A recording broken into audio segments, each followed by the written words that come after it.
So I'm going to ask that the lights do get turned down just a little bit for this presentation. So it's a little bit full, so we're going to go kind of, like Ken said, right up to the end here.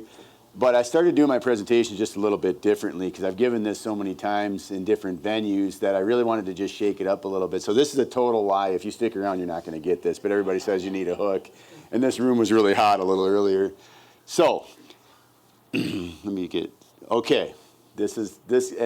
Glenn's presentation yesterday was awesome because it's like a great prelude to what I was going to do here. So in the beginning,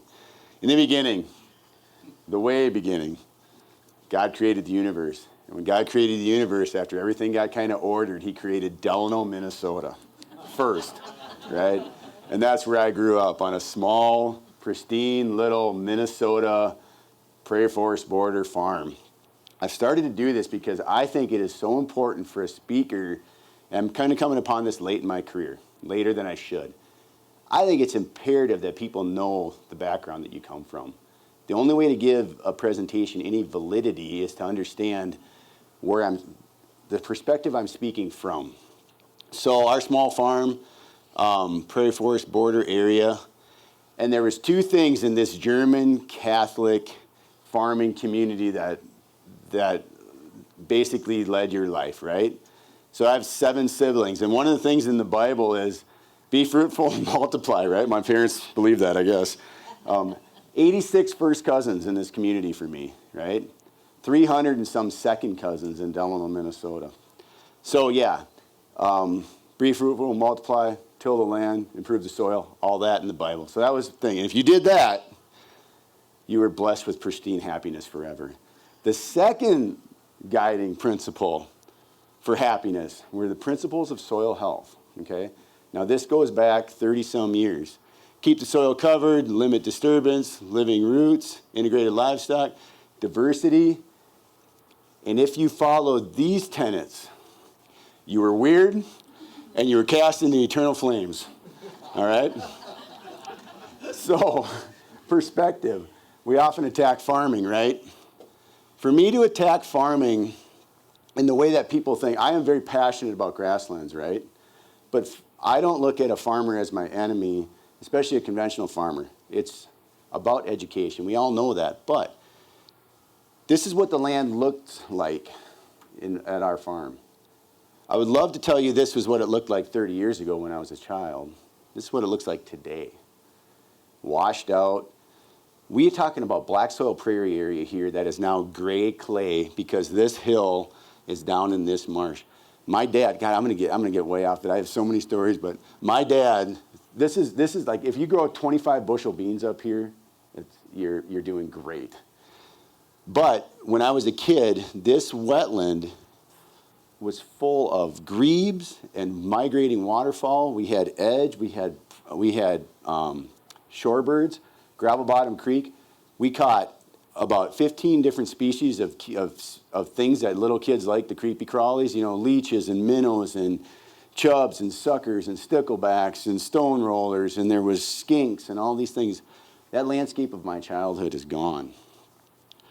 We farm in this community, and even still, but it's small. It's small fields, it's small acreages. It's 30-20s and 40-20s and Johnny Poppers and discs and harrows and cultivators and rotary hoes and all these things.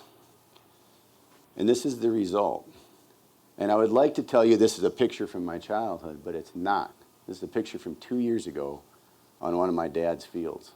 So for me to attack this means I'm attacking a man I admire and love. And I'm not going to attack it, but it's perspective. So you'll find this, I think, if you find this hilarious, you feel free, because I think it's great. 2 years ago, I went home. My mom passed away a few years back, and my dad, you know, he's just kind of farming by himself. And we were talking about soils and soil health a few years ago. And 2 years ago, he's like, hey, I got to show you something. Let's take a ride. So we ride out, and he shows me this gully, right? And he's kind of smiling. And I'm like, well, what are you trying to show me here? This is 2 feet deep, one rain in June, washout. I don't know how many tons, can't do the math, I guess, while I'm talking, but it's tons. And I'm like, oh, what are we looking at here? He's like, well, I just wanted you to see this. And he was kind of like a little happy. And I'm like, well, why? And he goes, well, it's not nearly as bad as it was last year. I'm like, oh, all right. So anyway, I grew up in a conservation-minded community, and that sounds really ironic for what I just shared with you. I grew up working at the Sportsman's Club. I grew up around conservation-minded people, but what I realized is that conservation was for somewhere else. And it wasn't this kind of attitude, you know, it wasn't screw conservation, man. It just was like, it was a belief, it was a philosophy, but it was to be applied elsewhere, not at home. Does that make sense? It was something for somebody else somewhere else. But it was important, but it was just not here, right? So anyway, you are in the right talk. I am going to talk about the status of native rangelands in South Dakota. But I wanted to give you that prelude to give you perspective. Because I come from the problems, I guess maybe I ran from the problems of the Minnesota black soil prairies and came to South Dakota, and now I'm seeing the exact same thing here, right? I hit the ground as a small little German baby in the early 1970s, all right? At the same time, this is just a graph of corn and soybean price index over time across the U.S. Not exactly South Dakota, but the same trends. So I hit the ground when we had this uptick in corn and soybean commodity prices, values. You fast forward to the point where my kids hit the ground in the early 2000s, and that's when the second spike happened. Now, I don't know if this is God just playing really bad tricks on me or if this is just coincidental, but that's the timeline, right? My birth, my children's birth, and we see these trends. Point being, my kids are born into the same world that I was born into, more or less. Nothing has really changed all that much on the land. Now, that sounds very pessimistic, but you'll see what I'm coming to. At the same time in the early 2000s, circa 2007, when that spike in pricing hit, it also hit with the re-up of the Farm Bill and a drastic reduction in re-enrollment in CRP and things like that. This is not a CRP talk, but I'm trying to just build the trends out for you. So around 2012, people really started to take notice of the loss of grassland cover in the Dakotas, especially. And there was reports upon reports upon reports that were coming out. You might have remembered some of these, Going, Gone, Plowed Under, the Plow Print. Even Farm Bureau published a report on the loss of grass. But unfortunately, nobody could tell us really much of anything about, we knew that we were losing perennial cover, grassy cover, but nobody could tell you anything about it. What was being lost? You know, was it CRP? Was it grassy fields? Was it native virgin sod? The data really wasn't there. Nobody could really say much about it because it was all based on satellite imagery. But it did coincide with trends. Across the country, around 2007, we started to see the drastic decline in USDA, CRP, and similar cover type programs. And that trend has generally more or less continued downhill. In the upper Midwest, the Dakotas, Montana, Iowa, Minnesota, same trend. State by state, same trend, and it continued. You know, this data only goes through 2018, but I can assure you that it might have leveled off here a little bit, but it's not nearly going back up. Okay. Now, the other thing I just wanted to show here quickly is in 2022, the acres not re-enrolled. That's what this map shows. Colors don't matter, density doesn't matter. Just look at the cluster in the Dakotas and Montana. There's no doubt we're losing grassy cover out of government programs. Okay, I just want to let's clarify that so we can move on. Recent report by World Wildlife Fund on their annual plow print, same thing. You can't see the numbers. Man, that really sucks. But just trust me, about 3 million acres of grassy cover in the northern Great Plains lost. Again in the last year, or up from 21 to 22. Okay, I think I made my case. We're losing grassy cover, right? This was such a big deal back in 2013 that we had the Governor's Pheasant Summit in South Dakota. Who remembers that? Does anybody remember that at all? Time flies and memories fade.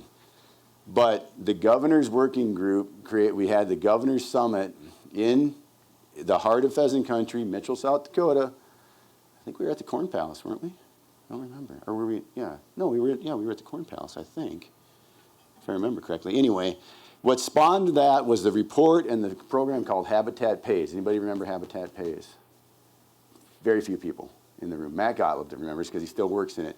But out of that report, there was 10 action items to address loss of grassland and loss of pheasant habitat, right? Two things happened. One was Habitat Pays, which eventually spawned the Second Century Habitat Fund, right, Matt? That's kind of the same thing, just relabeled more or less-ish. And the second thing I can't remember. That's how unimpactful it was. 400 people sitting in a room in Mitchell, South Dakota, figuring out the future of pheasants and habitat, and we've almost got nothing to show for it, really. We do have some good programs that have come out of it, but they're program-based. They're not mindset-based yet, okay? It wasn't just about CRP and pheasants, though. The questions being asked across the country at the time was how much was left of native. Okay, so now I want to get into terminology a little bit. You're going to hear me use words like undisturbed, native, virgin. What I'm referring to in this is untilled sod. Never has had iron in the ground. That's the best way to set the basis for when we talk about virgin native prairie. Is everybody okay with that? Iron in the ground. So when I'm talking about that, is can we prove that it has a history of iron in the ground? If not, it's called virgin sod or native sod. But how much was left and how fast were we losing it to, maybe modern ag expansion, urban expansion, et cetera, in South Dakota? This question's been on people's hearts and minds to the tune of we've spent about almost $1 million on this project over the last 9 years trying to answer this question. How much do we have left? Half of that investment has come right here in-state from our in-state organizations, and about half has come from more national NGOs like World Wildlife Fund, Nature Conservancy, National Fish and Wildlife Foundation, things like that care about this example being rolled up across the country. All right, so why is it so hard to know? So everybody kind of familiar with USDA and what they call NASS data. It's the surveys that we fill out all the time. Well, NASS data also is based on satellite imagery, which is pixels. And I didn't want to just wow you with a whole bunch of science geeky stuff, but pixelated images from satellites are just that, just dots on a map. And they give you trends, okay? But they cannot tell, a satellite flying over can't tell the difference between alfalfa and pasture and wetlands and even early corn.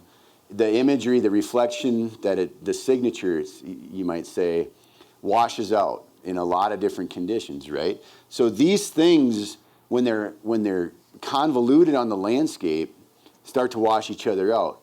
They work because cornfields and bean fields and things like that are monocultures across vast expanses, and so those signatures start to pop out more on bigger fields, okay? But if you drill in on a satellite image on any given bean field, when you really drill in, you'll see a lot of different colors because it's still not clear. So we could not use that level of uncertainty. So we had to develop our own program. And what we did is we had an epiphany, and we're like, well, wait a second. You also can't just take an aerial photo like this and look at it and tell me what is or is not virgin sod. You can't do it. You can't tell me that this is never been tilled. There's no way to prove a false negative, right? So I can't know that. But what we could know is what isn't virgin sod. And that's very clear. Tillage, farms, etc. So we came up with a much different philosophy on this. By order of deduction, we're going to build back toward what's left as our indicator of what's virgin sod. So what we do is we take aerial imagery and we take the Farm Service USDA data, anything that ever has a cropping history, gone, right? And then we take aerial imagery section by section in South Dakota over, 50-some million acres, looking for any insult to the land that we could find. And what we're left with at the end of the day is things that we could not prove had tillage history, so therefore are likely virgin sod. Make sense? Okay. So this is the process. We take the picture, we throw out the crop fields, we remove large water bodies, keeping small water bodies in because that prairie wetland complex you can't separate it. It's an integral system. Then we look for tillage and things that are not in USDA records, which there's a lot. CAFOs, gravel pits, et cetera, on down the line. Till the end, we're left with, if you can see this picture, there's your virgin sod. Now, it's not a judgment, okay? So it could be a pristine Nature Conservancy prairie or a pristine Dan Rasmussen pasture that's well managed for diversity. Or it can be a pasture in my neck of the woods that's pretty well cowed out, you know, and very low diversity, maybe just Kentucky bluegrass left. But it's never been tilled, all right? It still has some level of hope of maybe it contains knowledge we haven't tapped yet. What did we learn yesterday? We only know about 2% what's going on. I'm going to fight to retain these as hard as anything else because there's stuff there that we probably still have much to learn about, even though what we see above ground maybe isn't to our liking at this time. Okay, so then there's these caveats. Go back. Who's familiar with this term called go back? We're in western South Dakota, so maybe we are. Show of hands. Who's heard go back? Okay, some of you. What go back is land that was revegetated post-tillage so it was tilled for a time, whether that was a day or a year or 10 years or 20 years, but has gone back to a perennial cover. Can be intentional or can be just naturally revegetated. These things are all over the board. Sometimes they look like native prairie. Other times they look exactly like what they are, something that has a tillage history. And here in western South Dakota, I'll just use that as an example. This is all over the state, but I just chose some of our western pictures. This is a go-back field, all right? This is a perennial hay field, probably, I don't even know which ranch this was off of. It's been in cover for the last 60, 70 years. But you can clearly see it's not the native range behind it. And so that's different. We treat that differently. We categorize it differently. It's very important to the landscape that stays in perennial cover, but it's not virgin sod. A lot of that go back was the result of the Dust Bowl era. I don't have to give you an education on American history on this one. But with the revegetation, the active revegetation through the old soil Conservation Service and now NRCS or whatever, the Hugh Bennett era, a lot of that got planted back. This is a graph of the overall cropland in the U.S. that was cropped, okay? So available land and what was actually utilized. You can see after the Dust Bowl, there was a lot of land that was not utilized anymore, and that would be a lot of that go-back ground, all right? In South Dakota, I believe most of the go-back ground that we're dealing with falls in the era of the 1950s or so, based on what we've heard from ranchers, what we can kind of put together. A lot of broken ground just wasn't working in the 50s and 60s, and a lot of it went back to hay cover, perennial cover, or was just abandoned. Okay, so it's kind of a mix. That's kind of that history. Now this is the ugly history in range management, and I'll call it ugly because I don't think it was very well thought out. Hard clay pans, things like that. Mimi just gave a talk. If you saw Mimi's talk, there's two ways to deal with this. There's one through management of the animal or the use of iron. And there has been a ton of this in western rangelands, and I don't think we know this history very well. Government programs, USDA programs that encouraged tillage of rangeland for production. It was never meant to be cropped, but the result often looked like this in the western plains, only to then be revegetated naturally to bolster our native plant communities. So in theory, the idea, the science behind it kind of worked. You'd see a boost, especially in western wheatgrass and some of these western ranges, it would become usable land. But at what cost? You know, that's tillage. I can't tell you that it was forever destructive, but we do know that you put iron in the ground once and you never have back what you had prior to the iron. That's just a fact. We cannot recreate native rangeland, and God ain't making native prairie anymore. So, but some of this stuff harbors tremendous above ground biodiversity. So it's not like it's not valuable. It's just history, okay? So anyway, when we take those go back acres out, they were difficult to, they often were, we couldn't prove the history. That's the other thing. You could see it, but our data, our protocols, you had to prove it. Just because I think it was tilled in the past, like this, you can see this pattern, For those of you that can see that small picture, it sure looks like it, right? But prove it. No, I don't have proof. So we're not going to make any decisions without proof. So about 5 years ago, we stumbled upon the fact that that NRCS in South Dakota was using LiDAR across the whole state. If you're not familiar with LiDAR, it's simply airplane flies over the land, and it shoots out about 10,000 lasers. And all those lasers, they shoot basically through the vegetation, and you get an idea of what the land underneath all the vegetation truly looks like. And so this, with LiDAR, the pattern of tillage just pops. It's proof. I'm like, okay, there's our evidence. Now we can start categorizing that go back land accordingly. And this is kind of what it looks like. This is just a picture of a black and white, what we call, and I'm not going to go into all the details of the science on this, of the technology, but basically this is what a LiDAR image looks like. And when we take it and we apply some filters that we're able to apply, we can start to see when we zoom in, this is the pattern of native rangeland. It's kind of it's a uniform, chaotic pattern, if that makes sense. It's like uniform chaos. Here is a chunk of that pasture that was plowed up and tilled sometime in the past. See those striations? And to a trained eye or a trained person, that's just dead giveaway that that's tillage history. This is modern tillage right next to it. See that smooth pattern? That's today's cropping. Could be no-till, could be conventional till, doesn't matter. It kind of smooths out the land. So that's what LiDAR is able to do for us.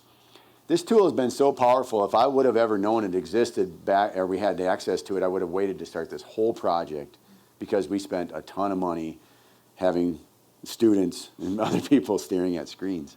But here's the impact that this has had on us. So I'm going to use Falk County, South Dakota as an example. We thought there was about 7,000 acres that we had flagged or to check that we thought might be go-back land in Falk County. So the tan is our virgin sod that we're very confident is virgin sod. The red were these places like, we got to check. So we ran that LiDAR across that. And of those nearly 7,000 acres, almost 6,000 acres actually proved that they had a tillage history. So our technicians, I was proud of them, like, just about 90%, almost 90%, their eyes were catching what might be a problem. But here's the thing. We then were like, wow, that is powerful. So let's take that LiDAR analysis and let's apply it back across all the stuff that we thought was native, right? Let's see how many mistakes we might have, or how many things were so subtle we didn't see.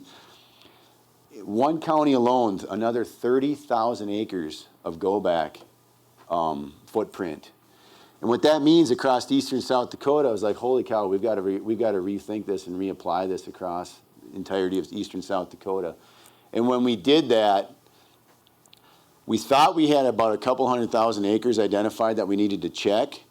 153,000 of those acres across the eastern side of the state, we were right. Yeah, that's old tillage.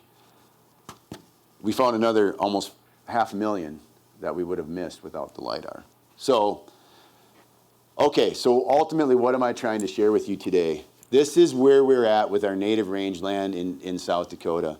In eastern South Dakota, based on our analysis, as of 2013, okay, this all is based on 2013 data because we had to pick a point in time to get all the data. About 5 million acres remain. Another way to say that is only one in every 5 acres of our native sod history remains. 4 out of every 5 have had a tillage history in eastern South Dakota. So we're doing, on the positive side, we're doing so much better than Minnesota, Illinois, Iowa. They're down to like only 5%, right? But for us, are we willing to say that this is good enough? It's all we got left. We better think about protecting what we got left and making sure that we can make a living and keep value to what we got left. And if you want to have the shock and awe part of it, this is what we call the negative. This is the map of the grass. This is the map of the ungrass, of everything that has had iron in the ground since European settlement. Best we can say, more or less. That's a pretty stark picture, right? Now, it doesn't mean that that's all black, terribly farmed land today by any means. That's all of everything that has tillage history. So that encompasses the best no-till farms, the best regenerative farms, the best grassland, replanted grasslands, the CRPs, the equips, et cetera, the Fish and Wildlife Service projects that have been replanted. So not by any means is not all of this black, but it's just a snapshot of what has a tillage history. In the West, we're doing better. About 73% of the western grasslands remain, or 3 out of every 4 acres. We do assume that when we apply LIDAR, we haven't had a chance to put the LIDAR across these points. We do have over 30,000 points that we've said, yeah, we got to better do a double check when we can put the LIDAR across this. I'm anticipating, well, there's 2 cool things. This is those markers for us. This is a map of these in western South Dakota, old homesteads. So you think about our history here, and you look at this map, and you're like, oh, come on, Pete, is there that many broken old go-back pastures around? And well, look at the settlement history. That's real. Those foundations are out there. And remember what was the rule for the Homestead Act? What did you have to do? You had to prove up the land, right? So this is not an unbelievable scenario here that we're going to probably find a reduction. When we put LIDAR across this and can find these fields, we're probably going to see another 10 to 15% reduction in our native rangeland footprint in western South Dakota. So I'm going to go out on a limb and tell you that this 73% is probably going to go down to about 60% of western South Dakota that is actually virgin sod. The remainder will have had some tillage history. It's not done. We're not done with this, and that's kind of the punch in the gut of this presentation. We're still seeing the conversion all over. The tools are changing. They're getting better. 10, 15 years ago, this was the picture we'd show that said, wow, look at the big equipment. I mean, really? Anymore, this is average, right? And it's kind of ironic that the tools that we use for good no-till farming practices and regenerative ag can still be used for destructive purposes as well. The chemicals, the technology that we have, we're not pre-plowing these prairies anymore. They're getting sprayed out, no-tilled in, and this is the pattern that we're seeing across western South Dakota. You scalp in the crops where you can, and you don't where you don't. Whether it's economical, I cannot tell you. But obviously, there's some economic drivers behind this because it's happening all over. I can't tell you that this isn't even go back. It might be. It might be native sod. It might be go back. I'm seeing it on a lot of different places. But the point is the technology is there for less inputs to actually convert land back to cropland. And it's happening at a rate that is a bit scary. Eastern South Dakota, over the last 10 years, we've lost 140,000 acres of native ground based on our data, from 2013 to 2021-ish. And it's often just gets chunked up in field expansion, little corners, Sometimes it's big chunks, but a lot of times it's just expansion. Han County, I just picked one. I got a million of these examples. 1996, pasture. 2012, grain bins, row crops, and salinity. This is real. This is just judge it if one way or the other, but it is what is going on South Dakota landscapes. Bitter Lake, Day County, South Dakota. Tillage pattern 2014 to plant wheat in native rangeland. I cannot believe this makes sense. But those fields remain 10 years later in that pattern, and they're still cropping it. You might get 20 acres out of 200 there. I don't know. I don't get it. But Grant County, 2013, 160 acres, tilled up. You couldn't put a cow on that even yet today. Tilled up and abandoned. So these things happen. 3% loss over a 9-year period doesn't sound like a lot. But over the next 90 years, that 3% loss would be 30%. And that's 1.4 million acres in the eastern South Dakota landscape that we would, if you would project the same numbers going forward. The reason I show this is I can't say this is actually going to happen, but if it did, that is equivalent to all the remaining native grass on the Prairie Coteau. That would say that if we continue this trend of loss, this entire landscape now, lobe, glacial lobe would not have any native grass left on it, as an example. All right, I'm not saying that's going to happen. I'm just saying the impact of this loss is kind of what we see here. This is the Missouri Coteau in McPherson County. We talked about water a lot yesterday. So we've got water that's getting a start on native rangeland, going down slope, and then going across tilled ground, previously tilled ground. And of course, we all know the story. That goes into the James River, that goes into the Missouri River, and on down the line. So I'm just trying to paint the picture of the landscape. It's not all doom and gloom, but we do have to be honest about what we've got. So we know this is better. Diversity, less weeds, less inputs, etc. Those tenets of soil health that I started with, back when I was a kid, they do matter. I wish we would have known, but we do know now. And I would implore you to say that as soil conservationists, which this whole thing is about, please get on board with retention of native rangelands and perennial systems. I love regenerative ag. I love the idea that that a lot of people in this room can crop in a way that is sustainable and regenerative. That's awesome. But don't forget also to help protect the neighbor who's still trying to run cattle and run a ranch and keep their grass in grass, because as goes that grass, I believe so will our regenerative farming, okay? So that's just my point. All this data is available publicly. I'm not going to go into accessing that here and now, but you can email me, you can find me. I think it's super interesting. Our data has been downloaded over almost 1,500 times across the world. And I ask myself, why? Why does China and Sweden and Brazil, why are they studying this stuff? Well, I think the answer is pretty obvious. This is a worldwide problem for grasslands, okay? So, I want to just bring this home. That's not my house. I can't afford that. That's my neighbor. They are my heifers. In our little patch of the world, this is where it really hits home for me. I grew up on an 80-acre dirt farm, trying to do everything I can in my little 40 acres of my world in Cottington County. But this is what I wake up to every day. Crops, new windmills. We raised our kids on these little pasture that 20 acres that we bought, Bridget and I, and we love it. But the reality of this is, back here by these trees coming off that farmland is an open drain tile, okay?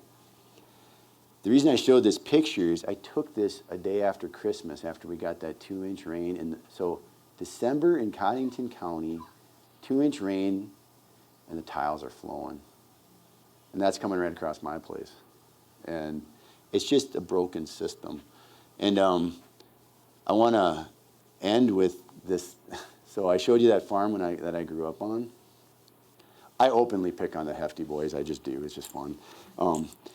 But I remember when I was a kid, and again, my dad, a man I admired and looked up to, we had an open tile coming out into our pasture. And he's like, yeah, you can drink that. It's filtered. And I'm like, okay, I did. And that's probably why I'm short. A little chubby, kind of hairy, right? Like, I don't know what it did to me. I probably should look like Glenn, but I drank tile water when I was a little kid. So anyway, point is that I do think twice about children in these things, in this environment, in this world, right? So that's my motivation. Keep it clean, keep it healthy, do what we can.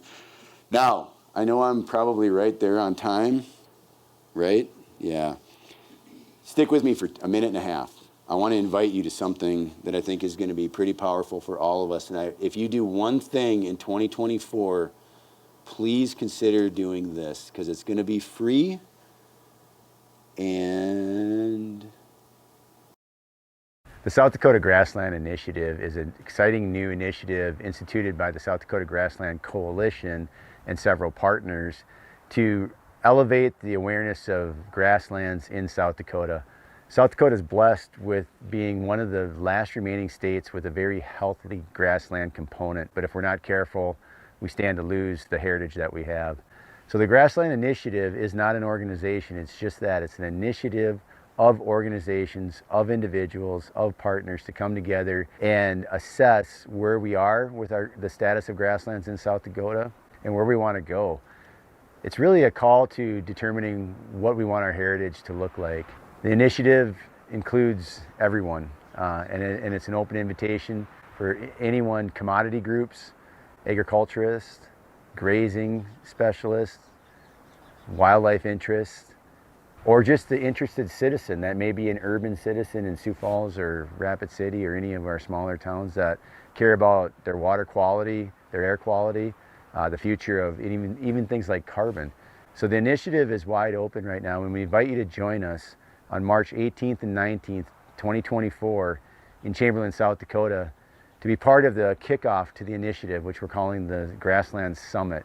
It'll be a day and a half of meetings, presentations that really will set the stage as to where we are with our grasslands in South Dakota, and then collectively where we want to go. So join us in Chamberlain on the 18th and 19th of March and help us map out the future of South Dakota's grasslands.